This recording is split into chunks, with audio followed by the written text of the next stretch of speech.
সিলেট গিয়ে আমার প্রথম ঝর্ণা দেখা এটা হচ্ছে জাফলং এর সাথেই মায়াবী ঝর্ণা। আর এই ঝর্ণাটা মাশাআল্লাহ অনেক বেশি সুন্দর ছিল।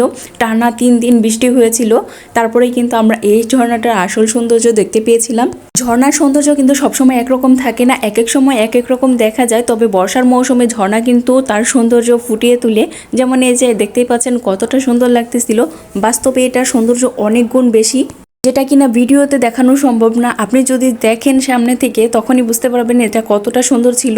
আমার ভাগ্যটা অনেক ভালো ছিল যার জন্য আমি এতটা সৌন্দর্য দেখতে পেয়েছি। আমার মনে হয় যদি বৃষ্টিটা না হতো তাহলে কিন্তু এতটা সৌন্দর্য দেখতে পেতাম না, পানিও কম থাকতো আর এতটা সৌন্দর্য থাকতো না। এর জন্যই আমার ভাগ্যটা অনেক বেশি ভালো ছিল যে এতটা সৌন্দর্য দেখতে পেরেছি।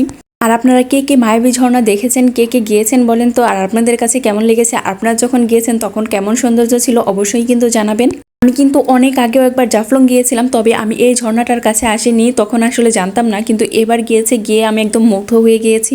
আসলে মুগ্ধ হওয়ার মতো জিনিস বা জায়গা এটা, আসলে অনেক বেশি ভালো লাগবে আপনার যদি এই সৌন্দর্যটা দেখতে পান। প্রথমবারের মতো ঝর্ণা দেখার অনুভূতিটা আসলে অনেক বেশি ভালো ছিল। যেমন প্রথমবার যখন সমুদ্র দেখলাম তখনও অনেক বেশি ভালো লেগেছে, এরপরে হয়তো বা ওই ভালো লাগাটা থাকবে না। তেমনিভাবে এই ঝর্ণাটাও আমার কাছে প্রথমবার দেখে অনেক বেশি ভালো লেগে গিয়েছে। আর ঝর্ণা আমার কাছে এমনিতেও অনেক বেশি ভালো লাগে।